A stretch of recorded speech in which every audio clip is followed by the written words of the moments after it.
Attention SA lahat ng SSS members, benepisyaryo at mga pamilyang nais. Manatiling updated SA mga benepisyo ng Social Security System. May mahalagang online event na dapat ninyong tandaan ngayong March 27, 2026. SA araw na ito gaganapin ang Episode 3 ng SSS Eskwela Webinar, isang libreng online session ng SSS, kung saan tatalakayin ang 3 paksa na may malaking kinalaman sa mga benepisyo ng mga miyembro.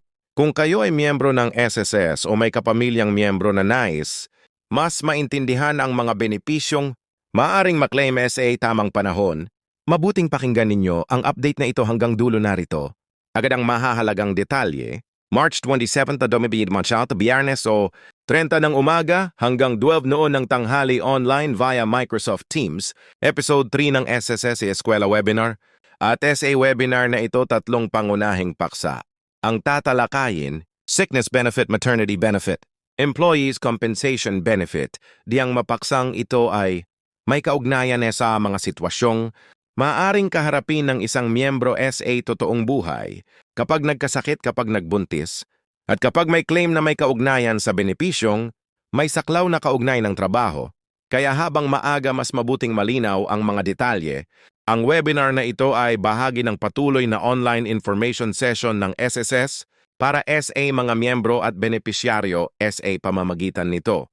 Mas naipapaliwanag ang mga benepisyo, proseso, requirements, and IBA pang detalyeng madalas. Itanong ng publiko, simulan natin SA unang paksa. Ang sickness benefit? Ang sickness benefit ay para SA mga kwalipikadong miyembro ng SSS na pansamantalang hindi makapagtrabaho dahil SA sakit o karamdaman kapag ang isang miyembro ay nagkasakit at kinailangang magpahinga o magpagamot.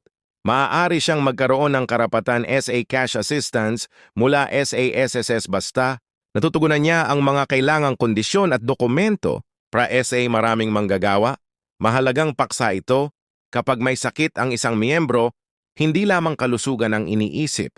Kasama rin dito ang pagkawala ng araw ng trabaho, yung posibleng bawas sa kita at ang dagdag na gastusin sa gamot at pagpapagamot sa ganitong sitwasyon. Mahalagang malaman kung ano ang maaaring maitulong ng sickness benefit at paano ito inaasikaso. SA webinar inaasahang tatalakayin kung sino ang maaaring mag-apply para SA sickness benefit.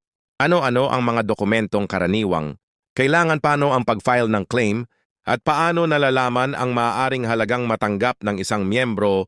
Isa ito sa mga benepisyong madalas pagtanungan dahil maraming miyembro ang nalilito sa proseso, may ilan na hindi sigurado kung anong medical records ang kailangang ihanda.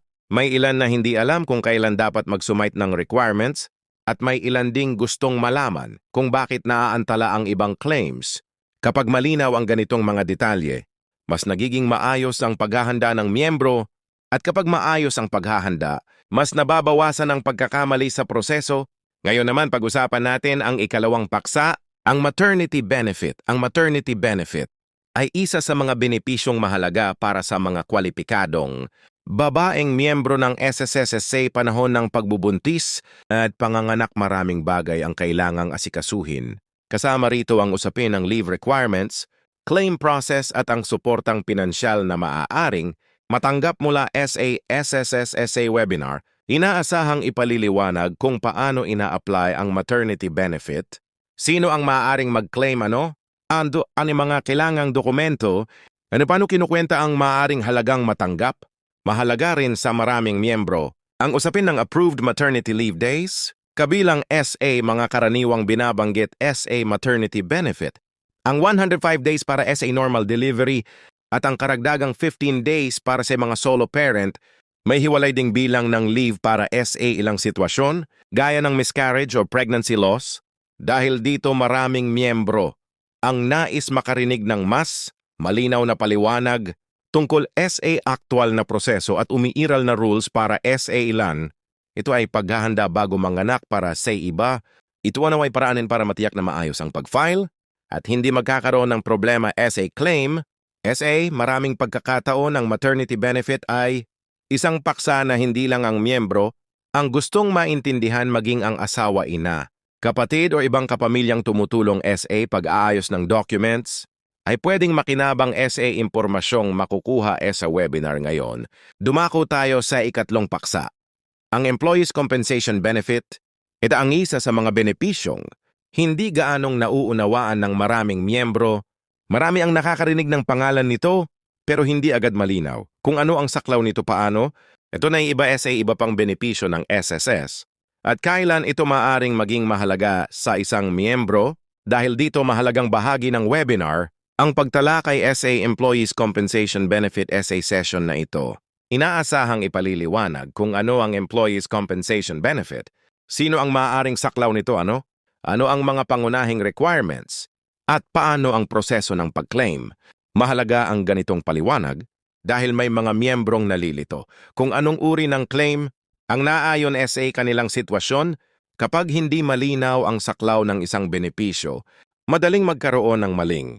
Akala maaaring isipin ng miyembro na iba ang dapat niyang i-file, maaari rin siyang maghintay ng matagal dahil hindi niya alam kung saan magsisimula. Ilang pagkakataon, ang unang hadlang ay hindi ang kakulangan ng requirements, kundi ang kakulangan ng malinaw na direksyon. Kaya sa bahaging ito ng webinar, mahalagang maipaliwanag ng maayos kung paano tinitingnan ang Employees Compensation Benefit. Ano ang mga pangunahing bagay na dapat malaman ng mga miyembro at paano nila ito mas maiintindihan bilang bahagi ng kabuong benepisyong iniaalok ng SSS sa tatlong paksa ng webinar. Ito marahil ang bahaging gustong mas malinawan ng maraming miyembro dahil hindi ito laging napag-uusapan gaya ng sickness at maternity benefit. Kung susuriin ang tatlong paksang tatalakayin sa webinar na ito ay may malinaw na ugnayan sa mga pangangailangan ng mga miyembro. Yung sickness benefit ay para sa oras ng pagkasakit. Ang maternity benefit ay para sa panahon ng pagbubuntis at panganganak. At ang Employees Compensation Benefit ay isang mahalagang paksa na dapat mas maintindihan ng mga miyembro pagdating sa saklaw claims at proseso nito. At narito PA. Ang isang mahalagang detalye, libre ang webinar na ito. Walang bayad para SA mga nais dumalo at dahil ito ay online, hindi na kailangang pumunta sa opisina upang makilahok. Maaari kayong sumali mula sa bahay, mula sa trabaho habang nasa biyahe o kahit nasa ibang bansa. Basta may internet connection at may access sa online platform na gagamitin. Ayon sa ibinigay na impormasyon, ang webinar ay isa sa gawa sa pamamagitan ng Microsoft Teams para sa mga interesadong sumali. Mahalagang makapag-register ng maaga gamit ang ibinigay na QR code o registration link. Apang maayos na makapasok sa webinar sa takdang oras. Ang schedule nito ay mula 8:30 ng umaga hanggang 12:00 ng tanghali sa loob ng webinar. Inaasahang mas malinaw na maipapaliwanag ang mga requirements, proseso at pangunahing detalye ng tatlong benepisyong tatalakayin. Para sa ilang miyembro, ang ganitong uri ng session ay mahalaga dahil sa maraming pagkakataon ang problema ay hindi kawalan ng benepisyo kundi kakulangan sa sapat na gabay. Kapag hindi malinaw ang proseso, naantala ang pagkilos. Kapag kulang ang impormasyon, nadadagdagan ang pagkalito. At kapag may mali sa paghahanda, mas tumatagal ang pag-aasikaso sa isang organisado at opisyal na online session. Mas nagiging malinaw sa mga miyembro kung ano ang dapat nilang tandaan, ano ang dapat ihanda at ano ang mga pangunahing detalye na may kinalaman sa bawat benepisyo. Kaya muli tandaan ang mahahalagang detalye. March 27, 2026, Biyernes 8:30 ng umaga hanggang 12:00 ng tanghali, Episode 3 ng SSS Eskwela Webinar Online via Microsoft Teams. At SA webinar na ito tatalakayin ang Sickness Benefit, Maternity Benefit Employees, Compensation Benefit. Kung may kakilala kayong miyembro ng SSS o kapamilyang maaaring makinabang SA webinar na ito, makabubuting maipaalam sa kanila ang schedule at mga paksang tatalakayin. Kaya para sa lahat ng SSS members, benepisyaryo at mga pamilyang nais manatiling updated, ito ang mahalagang paalala para ngayong March 27. At kung nakatulong sa inyo ang update na ito,